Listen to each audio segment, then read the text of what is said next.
আসসালামু আলাইকুম ওয়া রাহমাতুল্লাহি ওয়া বারাকাতুহু। সবাইকে পবিত্র ঈদ উল আজহার অশেষ শুভেচ্ছা। সবাইকে ঈদ মোবারক। আহ, আজকে ঈদের দ্বিতীয় দিন। গতকালকে কুরবানি নিয়ে প্রচুর ব্যস্ত ছিলাম, তার জন্য আর আমি নর্মালি কুরবানির স্লটারিংয়ের গরু কুরবানি দেওয়ার ভিডিও ওরকম আপলোড করি না, আমার কাছে খুবই খারাপ লাগে। কারণ গরুটাকে পালন করি, আর আমি একটু গরু পাগলা, আপনারা সবাই জানেন, বা প্রাণী লাভার। তো তার জন্য আহ, আপনার ভিডিও ভিডিও করি না আমি, যেটা আর এটা করাও ঠিক না, ইসলামিক দৃষ্টিকোণ থেকে এটা ভিডিওটা করাও ঠিক না। আর আল্লাহ তালার সন্তুষ্টির জন্য আমরা কুরবানি দিয়ে থাকি, তো ভিডিও করা ঠিক না, তার জন্য আমি ভিডিও করি না। তো এই জন্য একটু ব্যস্ত ছিলাম কুরবানি নিয়ে। তো আজকে অনেকে আমার আমার যেই মিনি বা শখের খামার রয়েছে সেই খামারের আপডেট জানতে চান। আমি অনেকদিন যাবৎ হাটের আপডেট নিয়ে ব্যস্ত ছিলাম, তার জন্য আপনাদের ওরকম আপডেট দিতে পারিনি। তো আজকে ভাবলাম ঈদ শেষ হয়ে গিয়েছে, হাটও শেষ হয়ে গিয়েছে, তো এখন আপনাদেরকে আপডেট দিই। যে দেখেন মাশাল্লাহ, আমার যেই নতুন লাভবার্ড দেখতে পাচ্ছেন, আমার আমার কাছে প্রথমে আমি কবুতর দিয়ে শুরু করেছিলাম। এখন কবুতর অনেক কমিয়ে ফেলেছি, শুধু একজোড়া লক্ষা রয়েছে। আর এখন তারপরে আমি বাজিগার আছে আমার কাছে একজোড়া। সবাই জানেন, যারা আমার ভিডিও রেগুলার দেখেন, আমার কাছে ককাটেল ছিল, তো ককাটেল আছে আলহামদুলিল্লাহ, বাজিগারও আছে। তার সাথে আমি এখন নতুন করে লাভবার্ড পালন করা শুরু করেছি। দেখেন এই যে এক পেয়ার, খুবই সুন্দর কালার, এক পেয়ার লাভবার্ড। সবচেয়ে সুন্দর লাগে হচ্ছে ওর লেজটা, দেখেন আল্লাহ তালার কি অপরূপ সৃষ্টি, রেইনবো লেজ, লেজটা খুবই সুন্দর। এক পেয়ার ডিম বাচ্চা রানিং। আমার কাছে 3 পেয়ার লাভবার্ড রয়েছে। এই যে এক পেয়ার, দেখেন মাশাল্লাহ, দেখেন মাশাল্লাহ। এই যে আরেক পেয়ার, মাশাল্লাহ। এই যে এটার মধ্যে এই যে পায়ে রিং করানো, ও হচ্ছে সুপার টেম, হাত দিলে হাতে চলে আসে।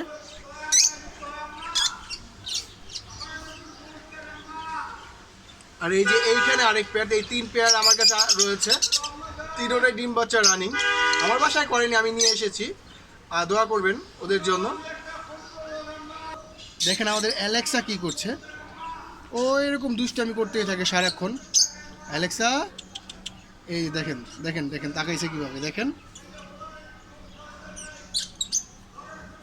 এই দেখেন ওর খেলা, একটু দেখেন কেমন করবে।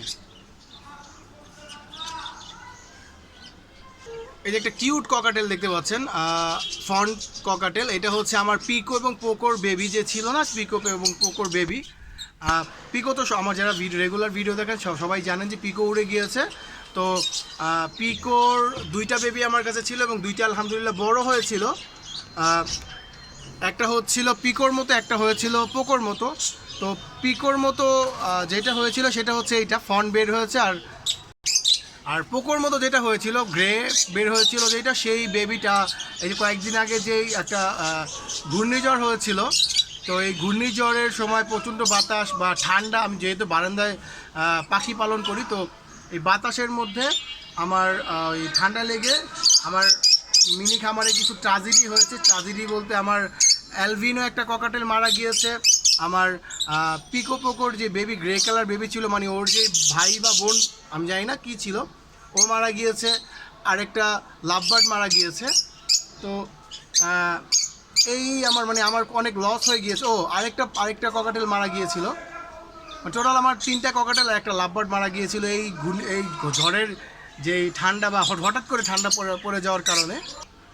এই যে দেখতে পাচ্ছেন পিকো চলে যাওয়ার পরে পোকো একা হয়ে গিয়েছিল, তো তার জন্য পোকোর জন্য পার্টনার নিয়ে এসেছি। দেখেন এই যে লোটিনো একটা ফিমেল নিয়ে এসেছি পোকোর জন্য। পোকো এখন আলহামদুলিল্লাহ ওকে নিয়ে ভালোই আছে। দোয়া করবেন ওদের জন্য, যেন ওরা আবার পিকো পোকোর মতো, যে পিকো যেমন পোকো ভালো ডিম বাচ্চা করতো, ও যেন ভালো ডিম বাচ্চা করে।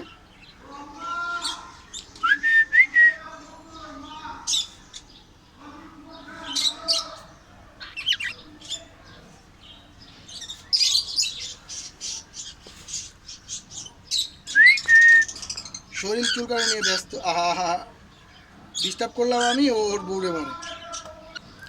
এই যে আমার বাজিগারগুলো এখনও ডিম বাচ্চা করেনি, আমি জানি না কী সমস্যা, কেন ডিম বাচ্চা করতেছে না। ব্লুটা হচ্ছে ফিমেল, আর ইয়েলোটা হচ্ছে মেল। আমি ওদেরকে দুই ভেরিয়েন্টে দিয়েছি যেন বেবি সুন্দর আসে, বাট ওরা ডিমই করতেছে না এখন, আমি জানি না কেন। যাই হোক, দোয়া করবেন ওদের জন্য, ওরা যেন ডিম বাচ্চা করে।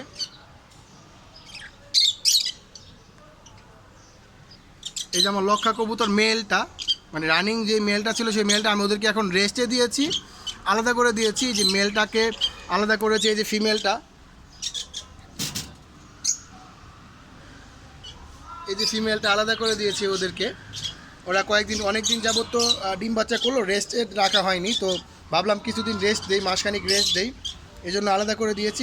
মেলটাকে আলাদা করে দিয়েছি, ফিমেলটাকে আলাদা করে দিয়েছি। আর এই যে ওদের একটা বেবি, ওদের যে বড় বেবিটা ছিল সেটা, মানে বড় যে মেলটা হয়েছে বেবি ছিল ওটা তো এখন মেল অ্যাডাল্ট হয়ে গিয়েছে, ও তো ওকে বিক্রি করে দিচ্ছে। তার একটা ছোটো বেবি ছিল, এই ছোটো বেবিটা এখন ও মাশাআল্লাহ বড় হয়ে গিয়েছে, ও সেমি অ্যাডাল্ট। ও খুবই অ্যাগ্রেসিভ, ওর ভাইয়ের মতো খুবই অ্যাগ্রেসিভ। ওর ভাই যেমন অ্যাগ্রেসিভ ছিল দেখেন, ও এখন ভয় পাচ্ছে ক্যামেরা দেখে। ও ক্যামেরা দেখে ভালো সাজছে দেখেন, এখন একটা ঠোকর দেয় না। যখন আমি খাবার দেই ও প্রচুর মারামারি করে। যাক, এই ছিল আমার শখের খামারের আপডেট। তো আমার খামারের জন্য সবাই দোয়া করবেন যেন আল্লাহ তাআলা আর মানে আমার যে প্রবলেমগুলো ফেস করেছি সেগুলো যেন আর না পুনরাবৃত্তি না হয়, কারণ আমার অনেক টাকা লস হয়ে গিয়েছে। এটা আমার শখের খামার।